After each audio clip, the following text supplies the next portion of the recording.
Rahayu Sagung Dumadi. Om Swastiastu, Namo Buddhaya.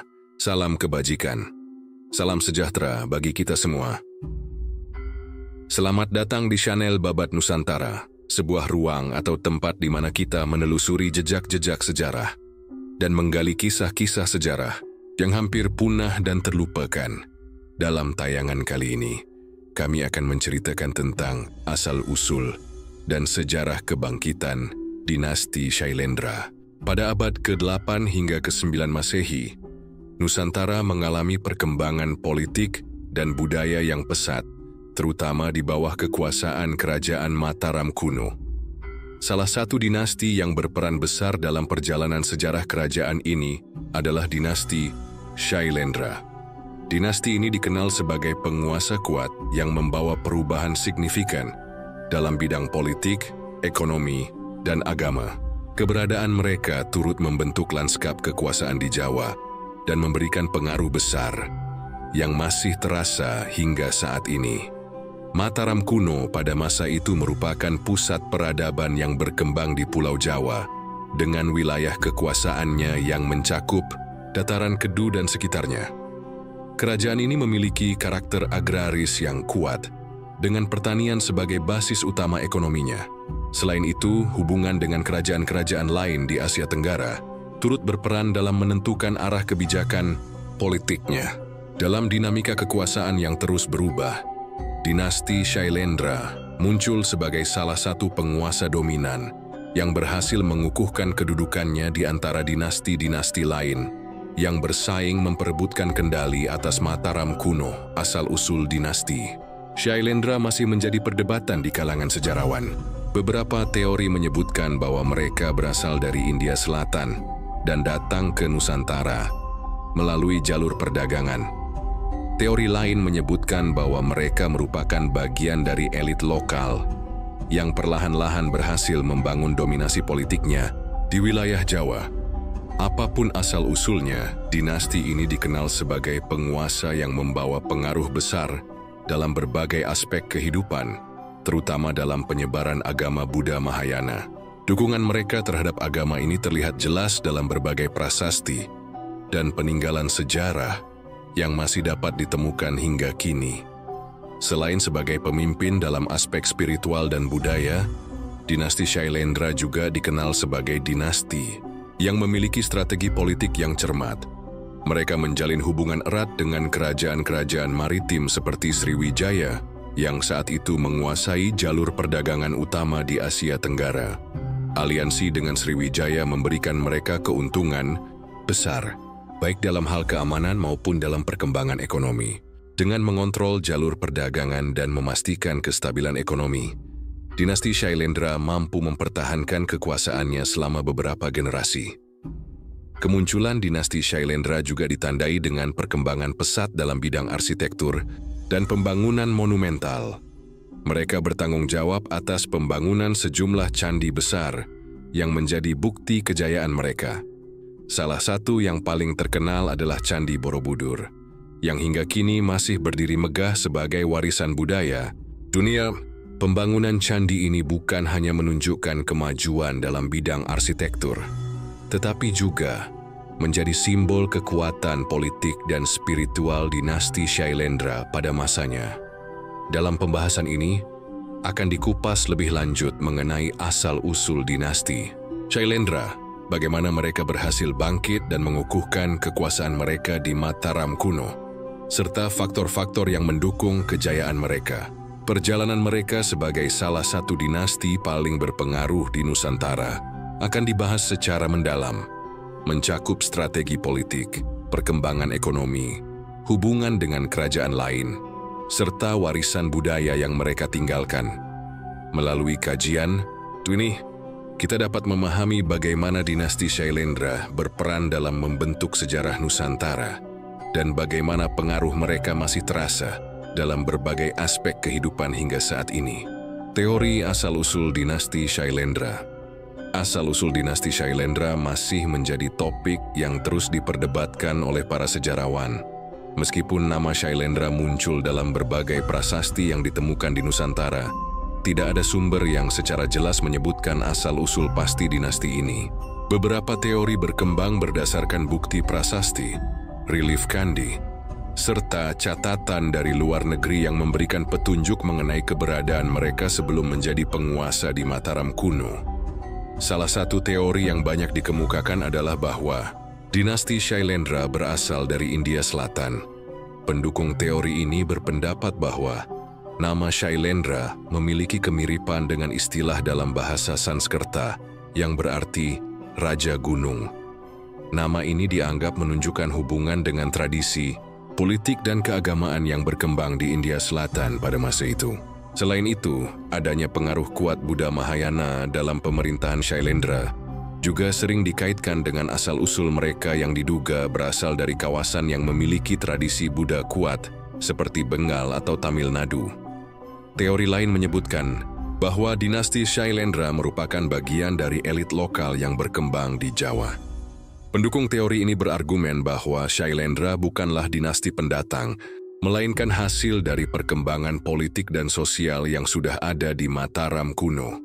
Beberapa prasasti menunjukkan bahwa sebelum Shailendra berkuasa, wilayah Jawa telah memiliki struktur pemerintahan yang cukup kuat dengan masyarakat yang sudah mengenal sistem kerajaan. Dalam konteks ini, Shailendra dianggap sebagai kelompok lokal yang berhasil membangun pengaruhnya secara bertahap, baik melalui hubungan pernikahan dengan keluarga kerajaan sebelumnya, maupun melalui ekspansi politik yang cermat. Bukti prasasti menjadi dasar utama dalam memahami asal-usul Shailendra. Salah satu prasasti penting yang menyebutkan nama dinasti ini adalah Prasasti Kalasan 778 M.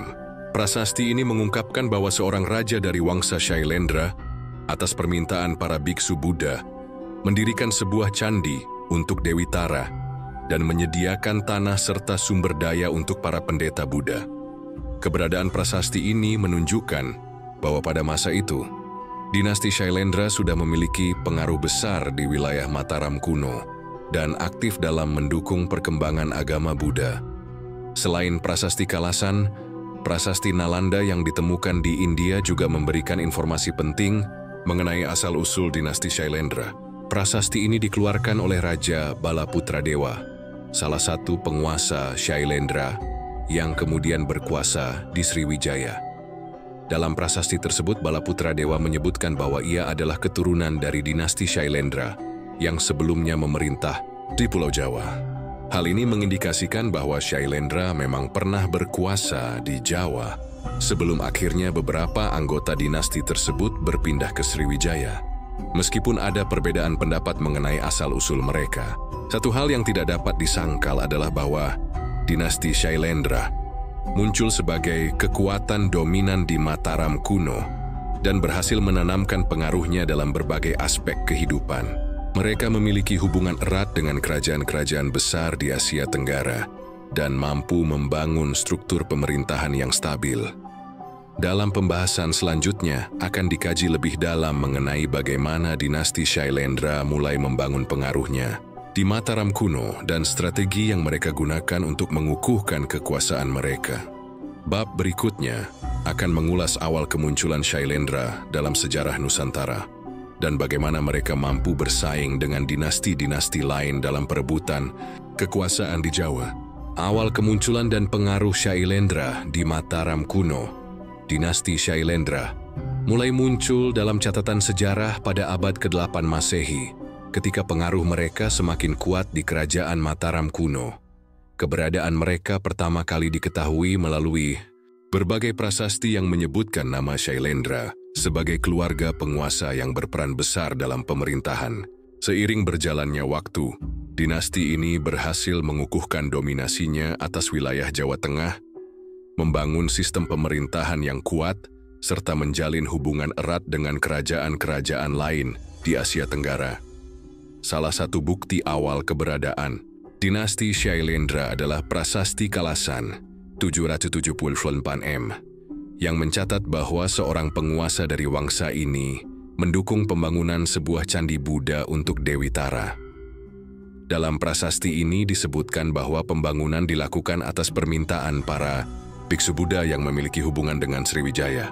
Fakta ini menunjukkan bahwa Shailendra tidak hanya memiliki kekuasaan politik yang signifikan, tetapi juga hubungan erat dengan kerajaan maritim Sriwijaya, yang pada saat itu menguasai jalur perdagangan di Asia Tenggara.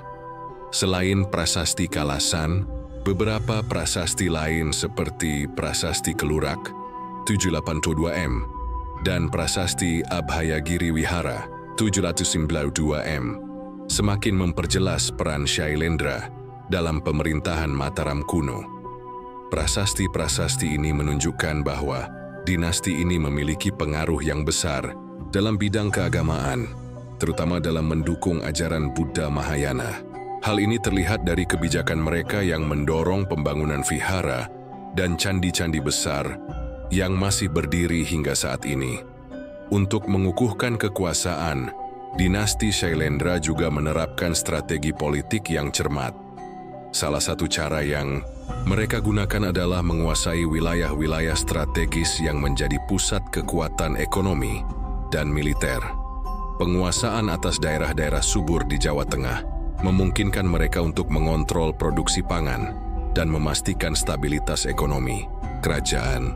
Selain itu, mereka juga memperkuat hubungan dengan Sriwijaya melalui pernikahan politik yang semakin memperkokoh posisi mereka di Nusantara. Hubungan dengan Sriwijaya memberikan keuntungan besar bagi Shailendra, terutama dalam hal perdagangan dan keamanan. Dengan dukungan dari kerajaan maritim yang kuat, mereka mampu mengembangkan jaringan perdagangan yang luas, menghubungkan Mataram kuno dengan berbagai pusat perdagangan di India dan Tiongkok. Keuntungan ekonomi dari perdagangan ini memungkinkan mereka untuk membiayai pembangunan infrastruktur serta memperluas pengaruh politik mereka di wilayah Jawa. Keberhasilan Shailendra dalam menguasai Mataram kuno juga tidak terlepas dari kemampuannya dalam mengelola pemerintahan. Mereka menerapkan sistem administrasi yang terorganisir dengan baik, menempatkan pejabat-pejabat kepercayaan di berbagai daerah untuk memastikan kendali pusat tetap kuat. Selain itu, mereka juga memanfaatkan pengaruh agama Buddha untuk memperkuat legitimasi kekuasaan mereka, membangun monumen-monumen keagamaan yang menjadi simbol kejayaan dinasti. Dominasi Shailendra dalam pemerintahan Mataram kuno terus berkembang, seiring dengan meningkatnya pengaruh mereka dalam politik dan ekonomi. Namun dalam perjalanannya, mereka juga menghadapi berbagai tantangan, termasuk persaingan dengan kelompok-kelompok lain yang ingin merebut kekuasaan. Bab berikutnya akan membahas lebih lanjut mengenai strategi politik yang digunakan oleh dinasti Shailendra untuk mempertahankan dominasinya, serta bagaimana mereka beradaptasi dalam menghadapi berbagai ancaman terhadap kekuasaannya. Strategi politik dan aliansi dinasti Shailendra.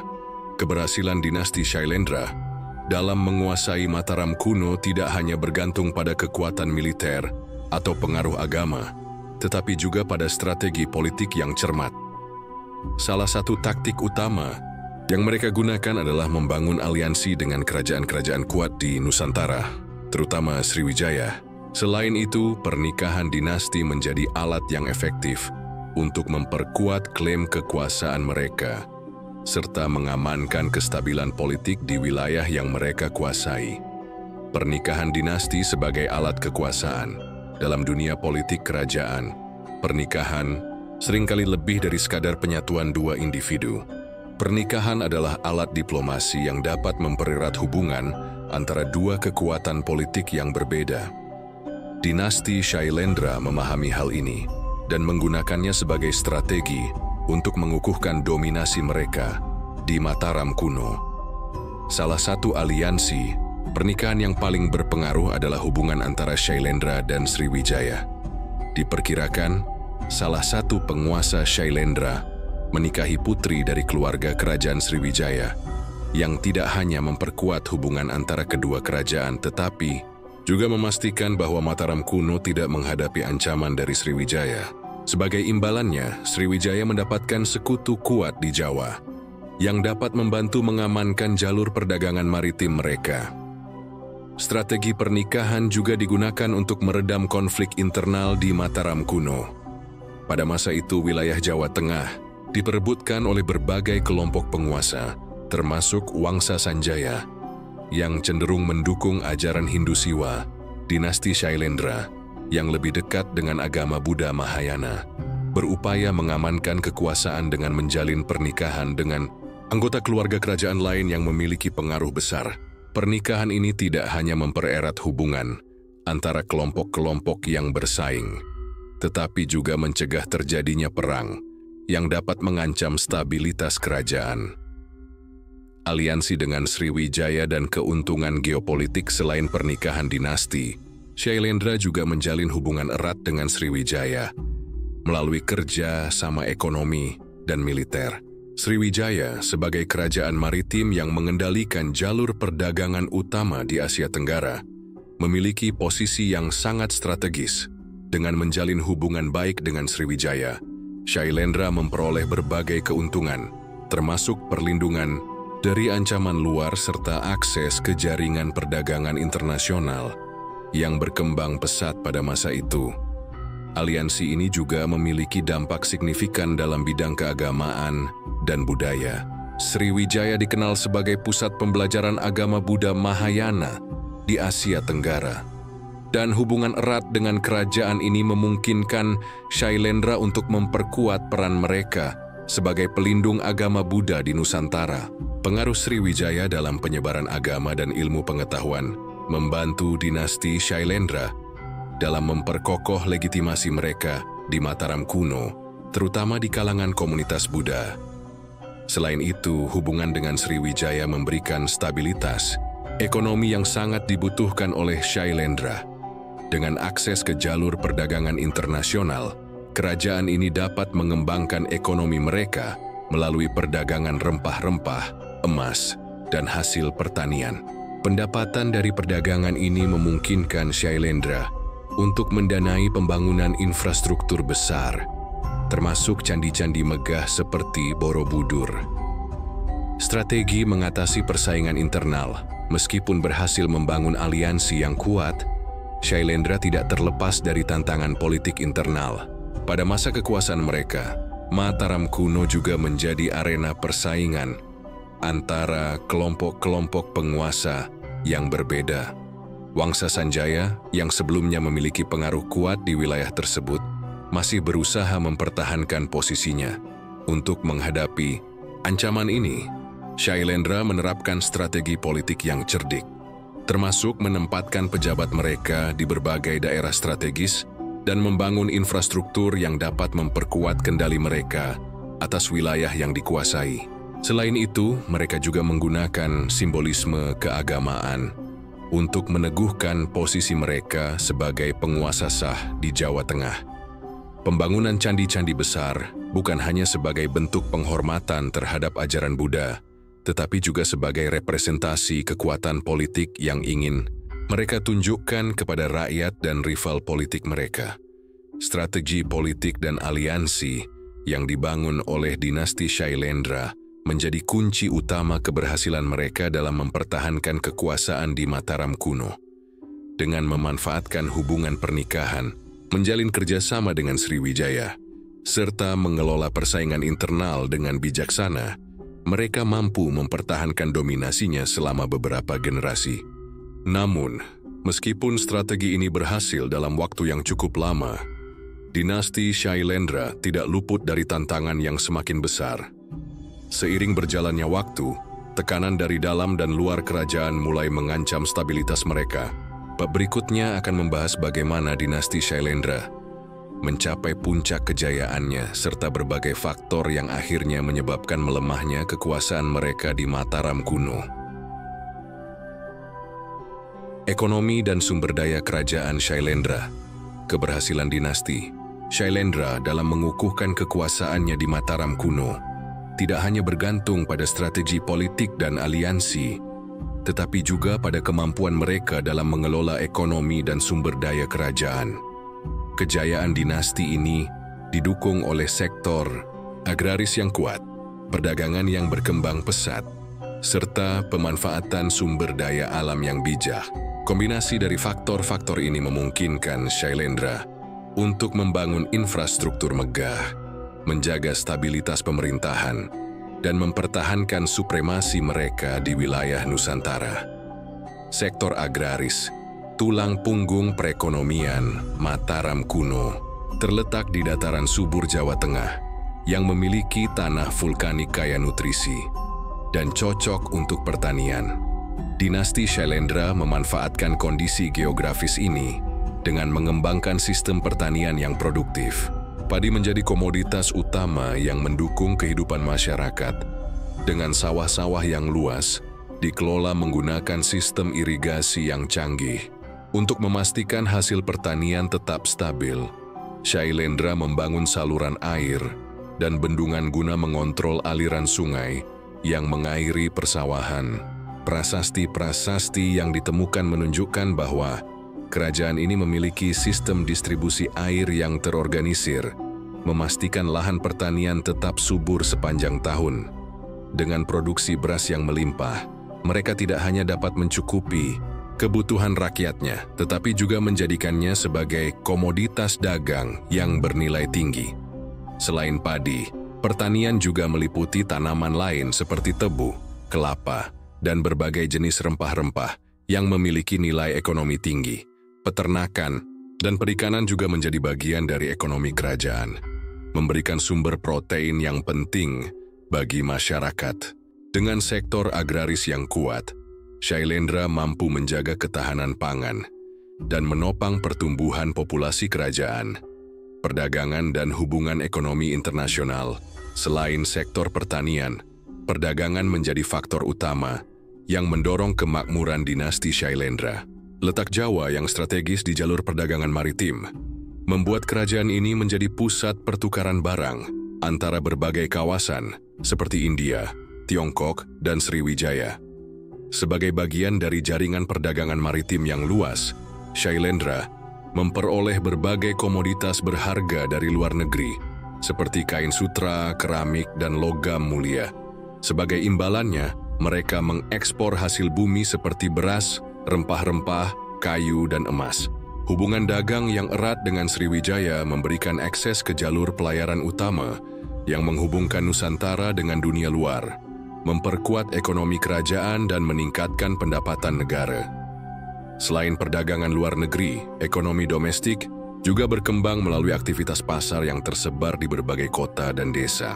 Pasar-pasar ini menjadi pusat pertukaran barang kebutuhan sehari-hari, memperkuat interaksi sosial dan ekonomi antar wilayah dalam kerajaan. Pajak dari kegiatan perdagangan ini menjadi salah satu sumber pendapatan kerajaan yang digunakan untuk membiayai pembangunan infrastruktur dan pertahanan. Pengelolaan sumber daya dan infrastruktur. Keberhasilan ekonomi Shailendra juga ditopang oleh pemanfaatan sumber daya alam yang cermat. Kayu dari hutan digunakan untuk pembangunan rumah, kapal, dan alat pertanian, sementara batu andesit dari pegunungan menjadi bahan utama dalam pembangunan candi-candi besar. Kemampuan mereka dalam mengelola sumber daya ini terlihat dari keberadaan Candi Borobudur, sebuah mahakarya arsitektur yang tidak hanya menjadi simbol kejayaan budaya, tetapi juga mencerminkan kemakmuran ekonomi kerajaan. Pembangunan infrastruktur lainnya, seperti jalan-jalan yang menghubungkan pusat-pusat produksi dengan pelabuhan dan pasar, semakin memperlancar distribusi barang dan jasa. Selain itu, sistem perpajakan yang terorganisir memastikan bahwa setiap sektor ekonomi berkontribusi terhadap stabilitas negara, memungkinkan Shailendra untuk terus memperluas pengaruh mereka tanpa harus bergantung sepenuhnya pada ekspansi militer. Dampak ekonomi terhadap kejayaan Shailendra. Dengan sistem ekonomi yang stabil dan sumber daya yang dikelola dengan baik, dinasti Shailendra mampu membiayai berbagai proyek besar, termasuk pembangunan monumen keagamaan dan pusat-pusat pemerintahan. Keberlanjutan ekonomi ini juga memberikan mereka daya tawar tinggi dalam hubungan diplomatik dengan kerajaan-kerajaan lain di Asia Tenggara. Namun, ketergantungan pada sektor agraris dan perdagangan juga membawa tantangan tersendiri. Ketika kondisi lingkungan berubah atau jalur perdagangan terganggu, kestabilan ekonomi bisa tergoyahkan. Selain itu, persaingan dengan dinasti-dinasti lain di Jawa, dan perubahan geopolitik di kawasan Nusantara mulai memberikan tekanan terhadap dominasi Shailendra. Pada bab berikutnya, akan dibahas bagaimana dinasti Shailendra mencapai puncak kejayaannya, serta faktor-faktor yang mulai menggoyahkan stabilitas mereka menjelang kemunduran. Perkembangan agama dan budaya di bawah Shailendra. Sebagai dinasti yang berkuasa di Mataram kuno pada abad ke-8 hingga ke-9 Masehi, dinasti Shailendra memainkan peran penting dalam perkembangan agama dan budaya di Nusantara. Keberpihakan mereka pada ajaran Buddha Mahayana tidak hanya memperkuat identitas kerajaan, tetapi juga memberikan pengaruh besar dalam seni, arsitektur, dan pendidikan keagamaan. Melalui perlindungan terhadap agama Buddha, Shailendra berhasil membangun fondasi kebudayaan yang bertahan lama dan meninggalkan warisan monumental seperti Candi Borobudur yang menjadi simbol kejayaan mereka. Buddha Mahayana sebagai identitas keagamaan. Dinasti Shailendra dikenal sebagai penganut setia ajaran Buddha Mahayana, sebuah cabang agama Buddha yang berkembang pesat di Asia Timur dan Asia Tenggara pada masa itu. Pilihan mereka untuk mendukung Mahayana tidak terlepas dari hubungan erat dengan Sriwijaya, yang juga menjadi pusat pembelajaran agama Buddha di kawasan ini. Buddha Mahayana menekankan pencapaian kebijaksanaan dan welas asih dengan bodhisattva sebagai figur penting yang membantu umat mencapai pencerahan. Dukungan Shailendra terhadap ajaran ini terlihat dari banyaknya prasasti yang ditemukan, menunjukkan bagaimana kerajaan ini mendanai kegiatan keagamaan, membangun vihara, dan mendukung penyebaran doktrin Buddha di Jawa. Para biksu dari berbagai wilayah termasuk India dan Tiongkok sering berkunjung ke kerajaan ini untuk belajar dan mengajarkan filsafat Mahayana.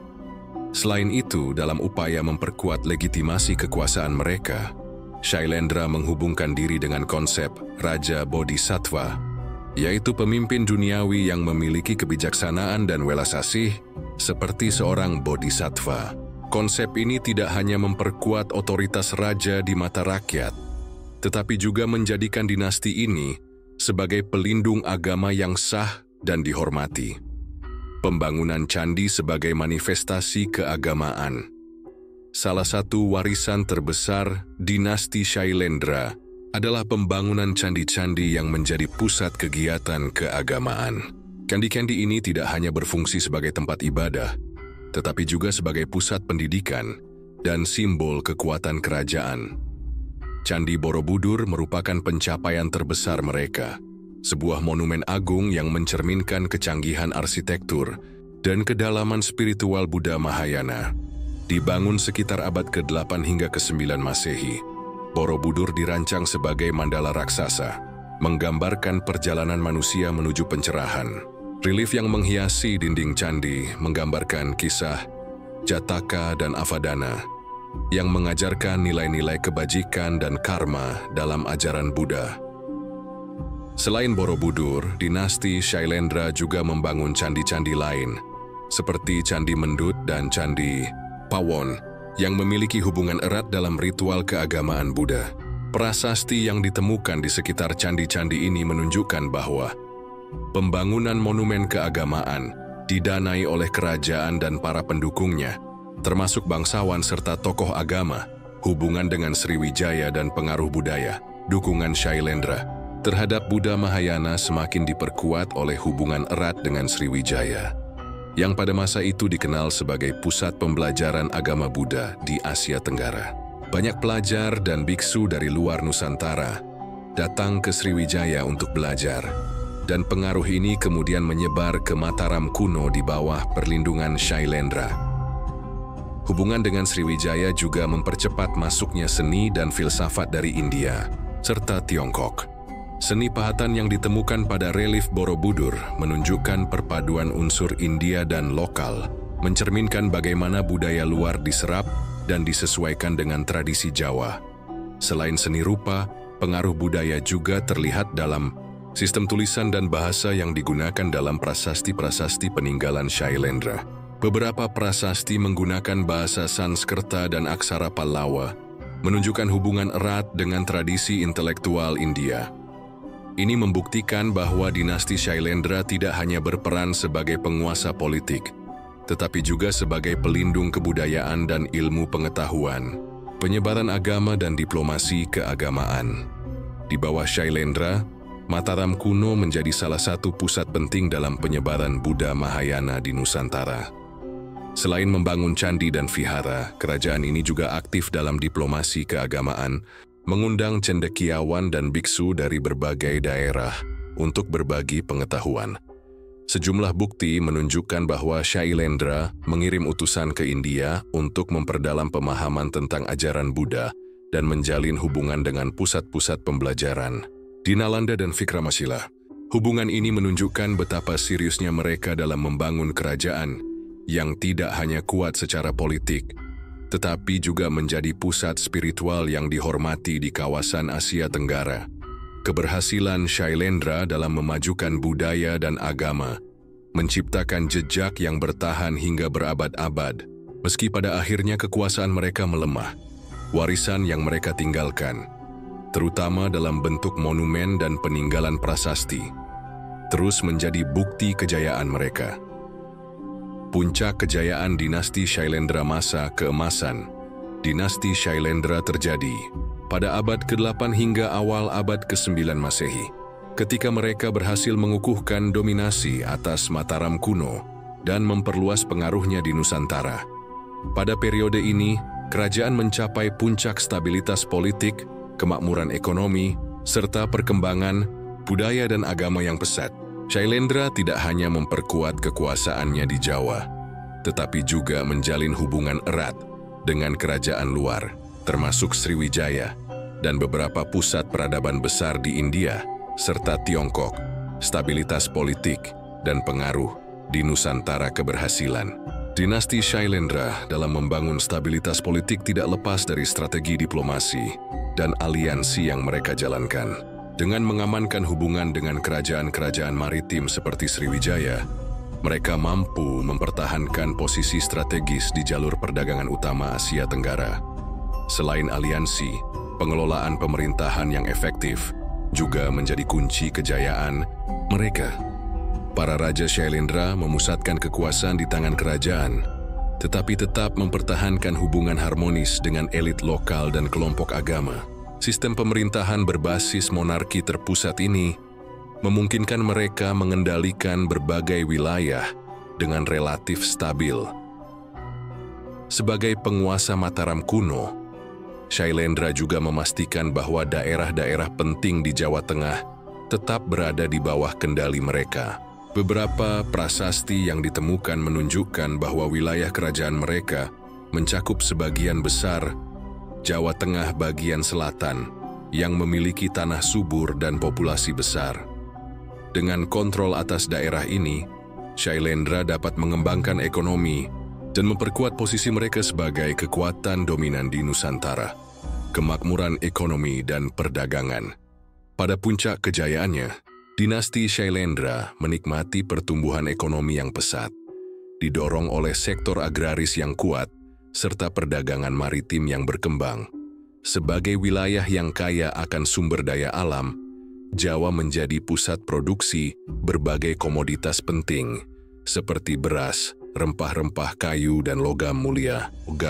Dengan sistem pertanian yang maju dan dukungan irigasi yang baik, hasil panen yang melimpah memungkinkan kerajaan untuk mendukung populasi yang besar serta membiayai proyek-proyek monumental.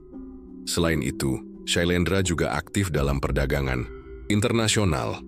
Dengan menjalin hubungan erat dengan Sriwijaya, mereka mendapatkan akses ke jaringan perdagangan maritim yang menghubungkan Nusantara dengan India, Tiongkok, dan Timur Tengah. Barang-barang seperti kain sutra, keramik, dan perhiasan dari luar negeri banyak ditemukan di wilayah kekuasaan mereka, menunjukkan betapa luasnya jangkauan perdagangan kerajaan ini.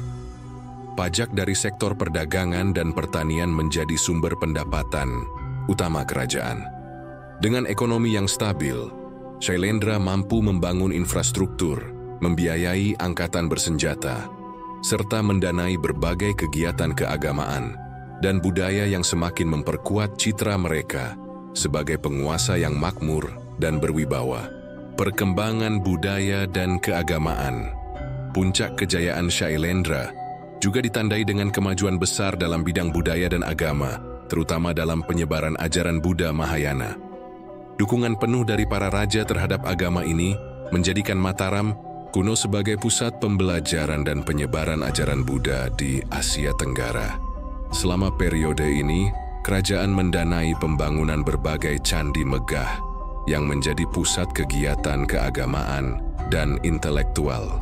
Candi Borobudur sebagai mahakarya terbesar Shailendra dibangun dalam periode ini dan menjadi bukti kemajuan arsitektur serta kekuatan ekonomi kerajaan. Selain Borobudur, beberapa candi lain seperti Mendut dan Pawon juga dibangun untuk memperkuat identitas keagamaan kerajaan. Hubungan dengan pusat-pusat agama di luar Nusantara semakin erat. Para biksu dan sarjana dari India dan Tiongkok datang ke wilayah Shailendra untuk bertukar ilmu dan mendalami ajaran Buddha. Sebaliknya, kerajaan juga mengirim utusan ke pusat pembelajaran besar seperti Nalanda di India, menunjukkan bahwa mereka tidak hanya berperan sebagai pemimpin politik, tetapi juga sebagai pelindung ilmu pengetahuan dan agama. Hubungan diplomatik dengan kerajaan luar.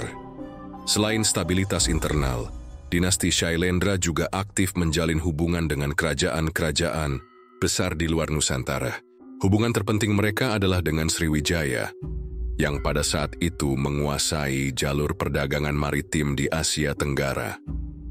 Aliansi dengan Sriwijaya tidak hanya menguntungkan dari segi ekonomi, tetapi juga memperkuat posisi politik Shailendra. Beberapa bukti sejarah menunjukkan adanya hubungan pernikahan antara keluarga kerajaan Shailendra dan Sriwijaya yang semakin mempererat ikatan antara kedua kerajaan. Selain Sriwijaya, Shailendra juga memiliki hubungan dengan dinasti di India dan Tiongkok. Prasasti Nalanda dari India menyebutkan bahwa Raja Balaputradewa dari Shailendra memberikan donasi kepada Universitas Nalanda, salah satu pusat pendidikan Buddha terbesar di dunia. Hal ini menunjukkan bahwa pengaruh Shailendra tidak hanya terbatas di Nusantara, tetapi juga mencapai India. Tiongkok juga menjadi salah satu mitra penting dalam diplomasi Shailendra.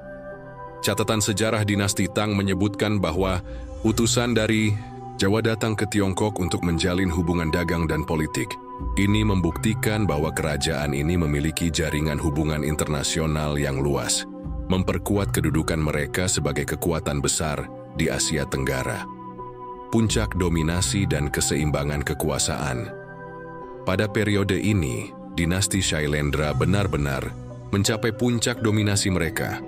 Dengan stabilitas politik yang kuat, ekonomi yang berkembang, serta pengaruh budaya dan agama yang luas, mereka menjadi dinasti paling berkuasa di Jawa dan salah satu yang paling berpengaruh di Nusantara. Namun, kejayaan mereka tidak berlangsung selamanya.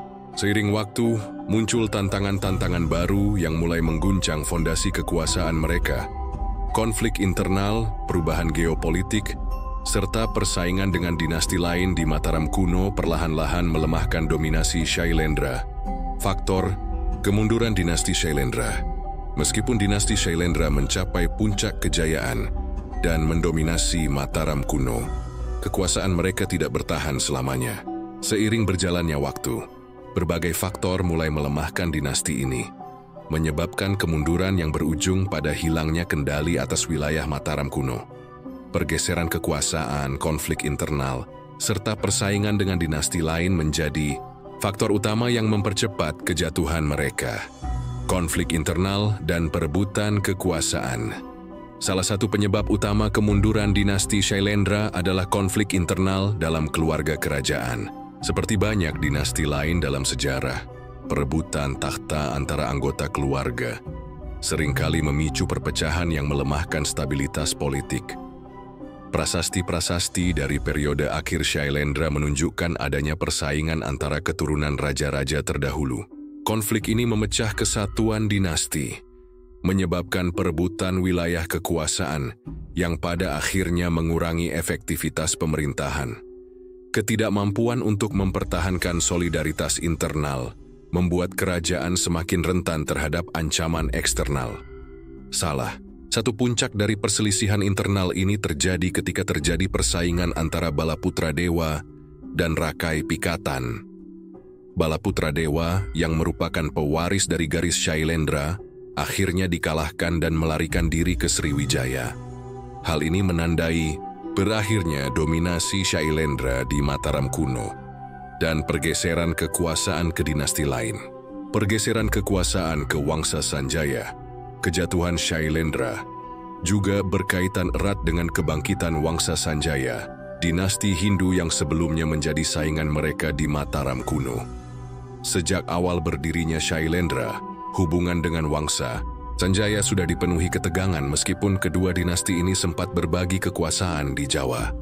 Namun, seiring melemahnya Shailendra akibat konflik internal, Wangsa Sanjaya mulai merebut kendali atas wilayah-wilayah penting di Mataram kuno. Dipimpin oleh Rakai Pikatan, dinasti ini berhasil mengalahkan Balaputra Dewa dan menggantikan posisi Shailendra sebagai penguasa utama di Jawa Tengah. Pergeseran ini tidak hanya bersifat politik tetapi juga mempengaruhi orientasi agama dan budaya di Mataram kuno. Jika sebelumnya Shailendra dikenal sebagai pendukung Buddha Mahayana, Wangsa Sanjaya lebih condong ke agama Hindu, khususnya aliran Siwaisme. Akibatnya banyak peninggalan budaya Buddha yang tidak lagi mendapatkan dukungan kerajaan, sementara pembangunan candi-candi Hindu semakin berkembang. Melemahnya dukungan dari Sriwijaya. Selama masa kejayaannya, dinasti Shailendra memiliki hubungan erat dengan Sriwijaya, yang berperan sebagai sekutu strategis dalam bidang ekonomi dan militer. Namun ketika kekuasaan mereka mulai melemah, dukungan dari Sriwijaya juga semakin berkurang. Setelah Balaputra Dewa melarikan diri ke Sriwijaya, ia tampaknya tidak lagi memiliki cukup kekuatan untuk merebut kembali Mataram kuno. Meskipun ia tetap memiliki pengaruh di Sriwijaya, posisinya di Jawa sudah tidak lagi relevan. Hal ini menandai pergeseran kekuasaan secara permanen dari Shailendra ke Wangsa Sanjaya. Selain itu, Sriwijaya sendiri menghadapi tantangan dari kerajaan-kerajaan lain di Asia Tenggara, termasuk dari Kekaisaran Chola di India Selatan yang mulai memperluas pengaruhnya. Dengan berkurangnya stabilitas di Sriwijaya, hubungan erat antara dua kerajaan ini tidak lagi dapat menopang kekuasaan Shailendra di Jawa. Dampak perubahan geopolitik dan ekonomi. Selain faktor internal dan konflik dinasti, perubahan dalam lanskap geopolitik dan ekonomi juga berperan dalam kemunduran Shailendra. Pergeseran jalur perdagangan dan persaingan dengan kerajaan-kerajaan lain menyebabkan menurunnya pemasukan kerajaan. Pada masa itu, jalur perdagangan maritim mengalami berbagai perubahan akibat dinamika politik di Asia Tenggara dan Asia Selatan. Kerajaan-kerajaan lain mulai berkembang dan menantang dominasi Sriwijaya, yang secara tidak langsung juga melemahkan Shailendra. Selain itu, faktor lingkungan seperti bencana alam dan letusan gunung berapi juga diduga berkontribusi terhadap kemunduran peradaban di Jawa Tengah. Sejumlah teori menyebutkan bahwa aktivitas vulkanik yang tinggi pada masa itu menyebabkan migrasi penduduk ke daerah yang lebih aman, yang kemudian mempercepat pergeseran pusat kekuasaan ke Jawa Timur. Akhir dari dominasi Shailendra. Dengan berbagai faktor yang melemahkan kekuasaan mereka, dinasti Shailendra akhirnya kehilangan kendali atas Mataram kuno. Pergeseran kekuasaan ke Wangsa Sanjaya menandai berakhirnya era dominasi Buddha Mahayana di Jawa Tengah, digantikan oleh pengaruh Hindu yang lebih kuat di bawah pemerintahan baru. Meskipun mereka tidak lagi memegang kekuasaan di Jawa, warisan Shailendra tetap bertahan, terutama dalam bentuk monumen-monumen bersejarah seperti Candi Borobudur. Pengaruh mereka dalam bidang budaya, agama, dan arsitektur terus menjadi bagian dari sejarah besar Nusantara.